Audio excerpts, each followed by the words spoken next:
प्रिय विद्यार्थियों नमस्कार।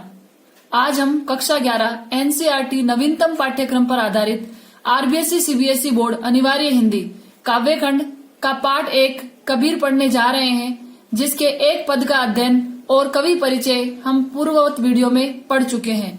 आज हमारा है भाग 2, जिसमें हमारे जो 2 शेष पद बचे हुए हैं हम उनका अध्ययन करेंगे, सप्रसंग व्याख्या करेंगे और एग्जाम में पूछे जाने वाले प्रश्नों के ऊपर भी चर्चा करेंगे। आज हम दूसरे पद का अध्ययन करने जा रहे हैं। इतने सरल शब्दों में हम पढ़ेंगे कि आप इसको ध्यान से देखने के बाद, पढ़ने के बाद कभी नहीं भूल पाएंगे। सबसे पहले आप शब्दार्थ देखिए। संतो देखत जग बोराना, बोराना का अर्थ होता है पागल होना। साच कहो तो मारन धावे, धावे का अर्थ होता है दौड़ना।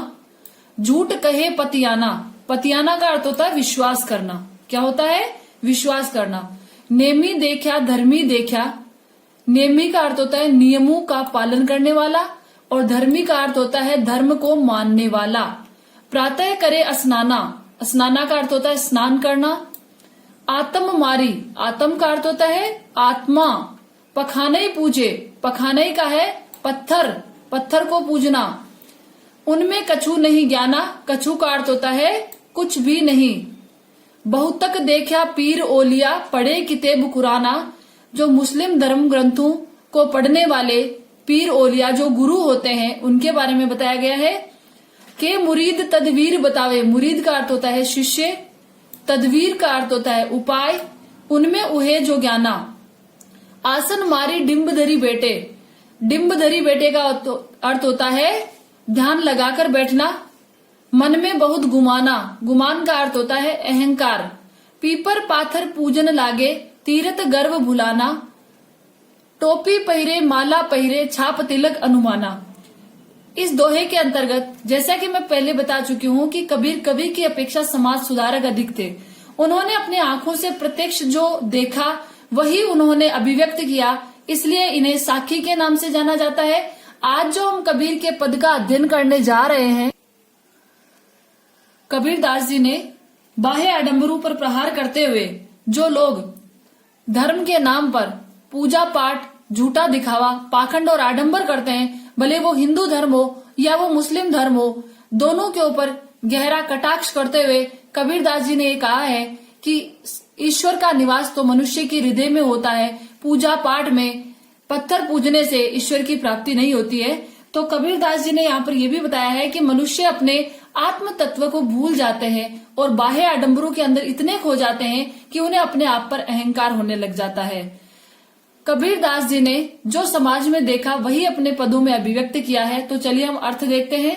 संतो देखत जग बोराना, कबीरदास जी कहते हैं कि हे सज्जन, हे संतो, देखो ये संसार पागल हो गया है। बोराना का अर्थ होता है पागल होना। ये संसार पागल हो गया है। साच कहो तो मारन धावे, झूठ कहे पतियाना। यदि मैं इनको सत्य कहता हूँ तो ये मारने के लिए दौड़ते हैं, झूठ कहे पतियाना, और झूठी बात पर आसानी से भरोसा कर लेते हैं। प्रिय विद्यार्थियों, कबीरदास जी यहाँ पर जो बात कह रहे हैं वो आज के समाज में भी हमें हमारे बीच देखने को मिलती है। आप और हम आए दिन देखते हैं। मेरा उद्देश्य किसी के धर्म को ठेस पहुंचाना नहीं है, किसी की भावनाओं को ठेस पहुंचाना नहीं है, लेकिन आप अपनी आंखों से प्रत्यक्ष हम समाचारों में देखते हैं कि आए दिन कितने धर्म गुरु होते हैं जिनकी सच्चाई हमारे सामने आती है, तो किस प्रकार से वो भ्रष्टाचार में लिप्त होते हैं, किस प्रकार से वो हमारी भावनाओं के साथ, धर्म के साथ खिलवाड़ करते हैं। ये आए दिन कई संतों को, जो हमारे देश के बड़े बड़े साधु संत होते हैं, उनके बारे में हमें देखने को मिलता है। तो हम उन पर कितनी जल्दी भरोसा कर लेते हैं। वो ईश्वर के नाम पर हमें बरगलाने लगते हैं, हमें बहलाते फुसलाते हैं और हम उनकी झूठी बातों पर भरोसा कर लेते हैं। और कितनी बार जो व्यक्ति हमें सच कहता है, इसीलिए कहा जाता है ना, सच बहुत कड़वा होता है। सच कहता है तो हमें वो बुरा लगता है, लेकिन सच आखिर सच ही रहता है। वही बात कबीरदास जी कहते हैं कि साच कहो तो मारन धावे, इस संसार को सत्य कहो तो ये मारने के लिए दौड़ता है, और झूठी बातों पर, यदि ईश्वर के नाम पर झूठी बात, मिथ्या बातें फैलाई जाए तो बड़ी आसानी से भरोसा कर लेता है। नेमी देखा धर्मी देखा, कबीर कहते हैं कि मैंने ऐसे ऐसे बड़े बड़े नियमों का पालन करने वाले, धर्म का पालन करने वाले महात्माओं को देखा है जो प्रातः काल उठकर स्नान करते हैं, आत्म मारी पखाने पूजे, और वे अपनी आत्मा को मारकर अर्थात अपने आत्म तत्व को, प्रिय विद्यार्थियों, आत्म तत्व का अर्थ सब जगह है आध्यात्मिक ज्ञान या ईश्वरीय ज्ञान की प्राप्ति, क्योंकि कबीर का मानना है कि ईश्वर का निवास मनुष्य की आत्मा में होता है। तो जो धर्म के नाम पर पाखंड करते हैं, दिखावा करते हैं, ये हमें भी देखने को मिलता है कि वो स्नान, ध्यान, पूजा पाठ के कितने बड़े बड़े ढोंग और पाखंड रचते हैं। ऐसे व्यक्ति जो धर्म के नाम पर झूठा दिखावा करते हैं, पाखंड करते हैं, वे अपनी आत्मा को मारकर पखाने पूजे, पत्थर को पूजते हैं। उनमें कछु नहीं ज्ञाना, उसमें कुछ भी ज्ञान नहीं होता है। ऐसे लोगों में कोई ज्ञान नहीं होता है। बहुतक देखा पीर ओलिया, पढ़े किताब कुराना। प्रिय विद्यार्थियों, कबीर दास जी ने भले हिंदू हो या मुस्लिम हो, दोनों ही प्रकार के धर्म गुरु जो धर्म के नाम पर पाखंड फैलाते, दोनों का विरोध किया है एक ही स्वर में। तो देखिए, बहुतक देखा पीर ओलिया, कबीर दास जी कहते हैं कि मैंने ऐसे बहुत से पीर ओलिया देखे हैं जो पवित्र कुरान का अध्ययन करते हैं, लेकिन धर्म के नाम पर पाखंड फैलाते हैं। के मुरीद तदवीर बतावे, उनमें उहे जो ज्ञाना, उनमें उहे जो ज्ञाना। ऐसे गुरुओं के अंदर जो ज्ञान है, उनमें उहे जो ज्ञाना, उनमें जो ज्ञान है वह ज्ञान अपने मुरीद, अपने शिष्यों को उपाय बताते हैं। तदवीर, वे उस ज्ञान से अपने शिष्यों को उपाय बताते हैं, ईश्वर को प्राप्त करने का मार्ग बताते हैं, लेकिन वास्तव में उन्हें अपनी आत्मा का ज्ञान नहीं होता है। फिर आगे देखिए, आसन मारी डिम्ब धरी बेटे, मन में बहुत गुमाना। और जो धर्म गुरु आसन लगाकर समाधि, ध्यान और पूजा करते हैं, और ऐसे धर्म गुरुओं को देखा है जो आसन लगाते हैं, समाधि और ध्यान करते हैं, और उनके मन में बहुत अहंकार होता है। उनके मन में क्या होता है? अहंकार, गुमान होता है। और प्रिय विद्यार्थियों, एक जगह है कबीर दास जी ने कहा है कि जहां मैं होता है वहां ईश्वर का निवास नहीं होता है, और ये बिल्कुल सत्य है। यदि हमारे मन में अहंकार है, मैं की भावना है, तो हमारे मन में तो कभी ईश्वर का निवास वहां पर हो ही नहीं सकता। पीपर पातर पूजन लागे, तीर्थ गर्व बुलाना। और ऐसे गुरु जो आसन लगाकर समाधि और ध्यान करते हैं, और जिनके मन में बहुत अहंकार होता है, जो आध्यात्मिक तत्व को नहीं जानते हैं, वे पीपर पत्थर को पूजने लगते हैं। तीर्थ गर्व बुलाना, और तीर्थ यात्रा के गर्व में बुलाना, किसको बुला देते हैं? ईश्वर को भी बुला देते हैं। जिनके मन में अहंकार होता है वे पीपर पत्थर को पूजने लगते हैं, और तीर्थ यात्रा के अहंकार में वे ईश्वर को भुला देते हैं। टोपी पहिरे, माला पहिरे, छाप तिलक अनुमाना। और वे टोपी पहनते हैं, राम नाम की टोपी पहनकर, राम नाम की माला पहनकर, बड़ा सा तिलक लगाकर वे ईश्वर को भूल जाते हैं। प्रिय विद्यार्थियों, मैं आपको पहले भी बता चुकी हूँ कि जो कबीर थे, ध्यान से सुन लीजिए, कबीर दास भक्ति काल की निर्गुण काव्य धारा के संत कवि थे। निर्गुण काव्य धारा, मैंने बताया था निर्गुण और सगुण में क्या अंतर होता है। निर्गुण काव्य धारा के कबीर मूर्ति पूजा के सख्त विरोधी थे। वे मूर्ति पूजा में तनिक भी भरोसा नहीं करते थे। इसलिए उन्होंने पहले भी कहा था कि पाहन पूजे हरि मिले, तो मैं पूजू पहाड़, ताते या चाकी भली, पीस खाए संसार। यदि पत्थर को पूजने से भगवान मिलता तो मैं तो पहाड़ की पूजा कर लूं, उससे तो उस मूर्ति में लगे हुए पत्थर से अच्छा तो वो पत्थर है जिससे ये चाकी बनी हुई है और जिससे समस्त संसार पीस कर खाता है। ये सबकी अपनी अपनी भावनाएं और विचारधारा होती है। इसके पीछे कबीर दास जी के कहने का उद्देश्य यही था कि मनुष्य को भले वह पूजा करे, लेकिन उसे अपनी आत्मा में ईश्वर को देखना चाहिए। प्रिय विद्यार्थियों, अक्सर हम देखते हैं कि कितनी बार हमने देखा है कि मंदिर जाते हैं और वहां पर भी जाकर कुछ लोग ये भूल जाते हैं कि वो किस स्थान पर बैठे हैं। वो ईश्वर की पूजा कर रहे होते हैं, वहां जाकर ही जैसे ही समूह में इकट्ठा होते हैं एक दूसरे की बुराइयां करने लग जाते हैं। वो स्थान इसके लिए नहीं होता है। इसलिए कबीर दास जी कहते हैं कि ईश्वर को ढूंढना है तो अपने मन में देखिए। ईश्वर तो हर जगह निवास करता है, और जब ईश्वर सब जगह निवास करता है तो हमें अपने मैं और अहंकार को भूलकर सच्चे मन से ईश्वर की भक्ति करनी चाहिए। इस काव्यांश का यदि हम काव्य सौंदर्य लिखते हैं तो हम लिखेंगे कि काव्यांश में कबीर दास जी ने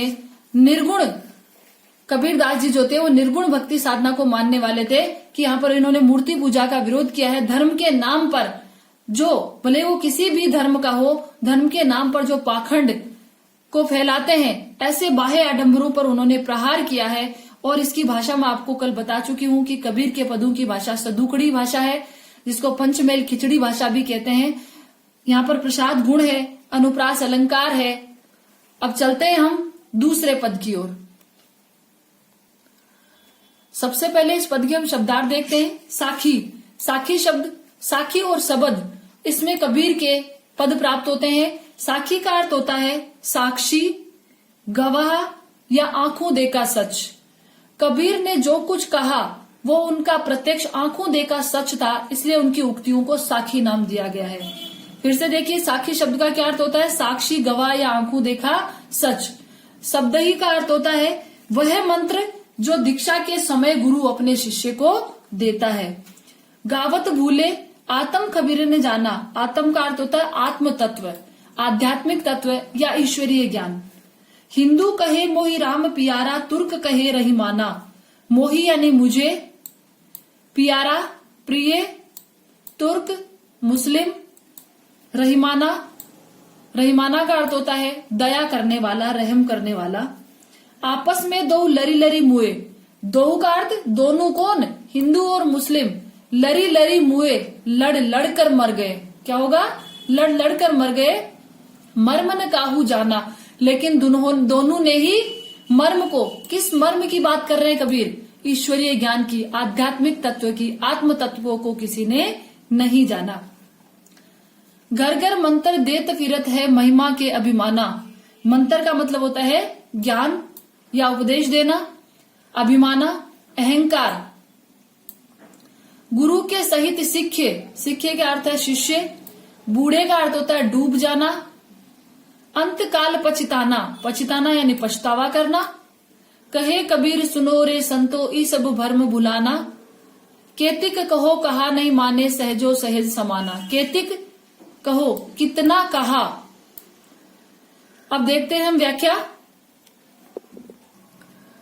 इस काव्यांश में कबीर दास जी ने ऐसे गुरु और शिष्य, कौन?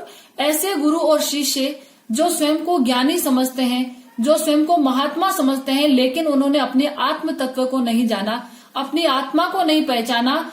ऐसे लोग अंत में कभी भी ईश्वर को प्राप्त नहीं कर सकते। ऐसे गुरु और शिष्य जो झूठे पाखंड और धर्म में पढ़कर संसार के बीच में, लोगों के बीच में भ्रम फैलाते हैं, ऐसे लोगों पर गहरा प्रहार किया है। ऐसे गुरु और शिष्य जो बाह्य आडंबरों में, पाखंडों में लगे रहते हैं, उन पर प्रहार करते हुए कबीर दास जी कहते हैं कि साखी सबदई गावत भूले, आत्म खबरी ने जाना। कि जो गुरु और शिष्य साखी और शब्द गाते गाते भूल गए। भूल गए का मतलब जो साखी और शब्द वो गाते हैं उनका मूल भाव ही वो भूल गए। आत्म खबरी ने जाना और अपने आत्म तत्व को भी नहीं पहचाना। प्रिय विद्यार्थियों, आपने कहावत सुनी होगी, हाथी के दांत खाने के ओर होते हैं और दिखाने के ओर होते हैं। आप और हम कितनी बार देखते हैं कि कुछ लोग, कुछ बड़े बड़े धर्म गुरु होते हैं या कुछ लोग होते हैं जो बड़े बड़े उपदेश देते हैं कि हमें समानता का व्यवहार करना चाहिए, हमें अन्याय अत्याचार नहीं करना चाहिए, हमें नारी को सम्मान देना चाहिए, लेकिन आप अपनी आंखों से देखते हैं कि वो स्वयं किस प्रकार का व्यवहार करते हैं। क्या वो समानता रखते हैं? सब नहीं होते हैं, लेकिन बहुत से लोग होते हैं जो कहते कुछ और है, करते कुछ और है। तो सबसे पहले ये है कि जो उपदेश देता है उसको उन उपदेशों को सबसे पहले स्वयं पर लागू करना चाहिए। तो कबीर दास जी यही कहना चाहते हैं कि जो धर्म गुरु साखी और शब्द गाते गाते उनके मर्म को ही भूल गए हैं, अर्थात वो अपने आत्म तत्व को, ईश्वर को ही नहीं पहचान पाए हैं, ऐसे हिंदू कहे मोहि राम प्यारा, तुर्क कहे रहीमाना, ऐसे हिंदू और मुस्लिम धर्म के धर्मगुरु कहते हैं, हिंदू धर्मगुरु कहते हैं कि हमें राम प्रिय है, और मुस्लिम धर्मगुरु कहते हैं कि हमारा अल्लाह सब पर रहम करने वाला है। तो कबीर दास जी कहना चाहते हैं, आपस में दो लरी लरी मुए, और दोनों धर्म के नाम पर, अपने अपने ईश्वर के नाम पर दोनों लड़ लड़ के मर जाते हैं, लेकिन मर्म न काहू जाना, लेकिन वो ये मर्म तो आज तक जान ही नहीं पाए कि हम सब एक ही ईश्वर की संतान है। यह संपूर्ण प्रकृति, यह संपूर्ण संसार एक ही ईश्वर से निर्मित है, तो राम और अल्लाह अलग अलग कैसे हो सकते हैं। प्रिय विद्यार्थियों, आज भी हम देखते हैं कबीर के ये पद आज भी प्रासंगिक है। आज भी हमारे देश में कुछ लोग धर्म के नाम पर लोगों को बांट कर रखते हैं और धर्म के नाम पर बांट कर ही वो अपनी राजनीति करते हैं और अपनी कुर्सी को बचाए हुए रखते हैं। और हम लोग कितने भोले होते हैं, हमारी जनता कितनी भोली होती है कि उनके कहे पर चलती है और आपस में लड़ती झगड़ती है और उन नेताओं का कोई भी नुकसान नहीं होता है। प्रिय विद्यार्थियों, राम और रहीम एक ही है, अल्लाह और ईश्वर एक ही है। हम उनकी संतानें हैं। हमारा रंग रूप आकार स्वभाव अलग अलग है, लेकिन हम सभी के अंदर एक ही आत्म तत्व का निवास है। अतः हमें सभी के साथ प्रेम पूर्वक रहना चाहिए, ये बात कबीरदास कहना चाहते हैं। तो अब देखिए, घर घर मंत्र देत फिरत है महिमा के अभिमाना।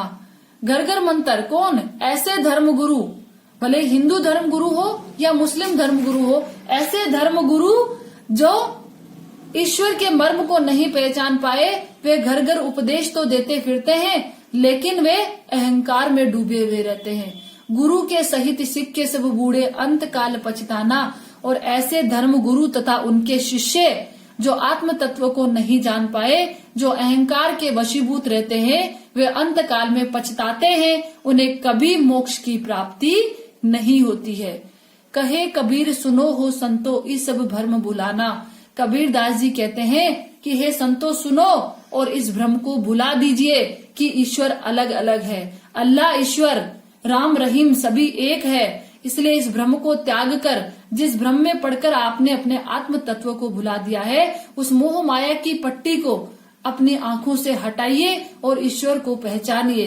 केती कहो कहा नहीं माने, सहजे सहज समाना। कबीरदास जी कहते हैं कि मैंने कितनी बार कहा, बार बार कहा, लेकिन मेरी सहज सीधी सी बात आप समझ नहीं पाए।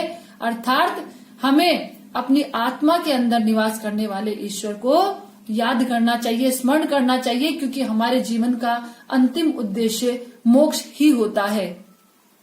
आइए चलते हैं हम प्रश्नों की ओर। आप सोचते होंगे कि हमें प्रश्न नहीं करवाए जाते, लेकिन अब आप इन प्रश्नों को देखिए। यदि आपने पूरा वीडियो ध्यानपूर्वक देखा है, आपने भावार्थ को अच्छे से समझा है, तो आप जब स्वयं इन प्रश्नों का उत्तर लिखेंगे तो आपका अभिव्यक्ति कौशल विकसित होगा।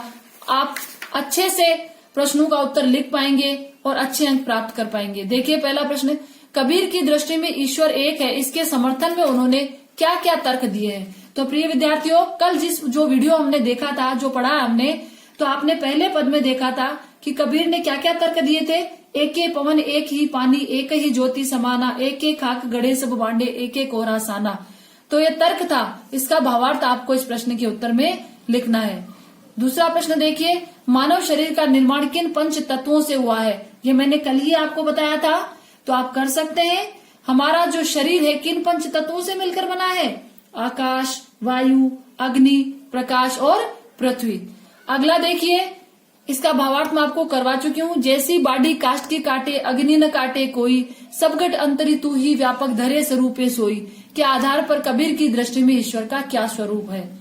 तो इसके आधार पर जो कबीर ने ईश्वर का स्वरूप बताया है, वही आपको लिखना है। अगला प्रश्न देखिए, कबीर ने अपने को दीवाना क्यों कहा है। ये हम कल के पद में पढ़ चुके हैं। क्यों? क्योंकि कबीर ईश्वर से प्रेम करते हैं और ईश्वर से प्रेम करने के कारण संसार की मोह माया उन्हें प्रभावित नहीं करती है, इसलिए वे अपने आप को दीवाना मानते हैं। कबीर ने ऐसा क्यों कहा कि संसार बोरा गया है। आज ही हमने पढ़ा है, पहली पंक्ति है दूसरे पद की, संतो देखत जग बोराना, सांच कहो तो मारन धावे, झूठ कहे पतियाना। हमने पढ़ा है, तो आप इसका उत्तर कर सकते हैं। कबीर ने नियम और धर्म का पालन करने वाले लोगों की किन कमियों की ओर संकेत किया है। ये हमने पढ़ा था, नियमी देखा धर्मी देखा, उसमें से आपको लिखना है।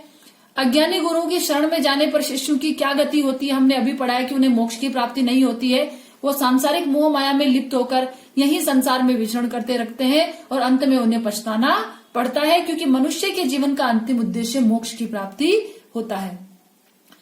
बाह्य आडंबरों की अपेक्षा स्वयं आत्मा को पहचानने की बात किन पंक्तियों में कही गई है, अपने शब्दों में लिखिए।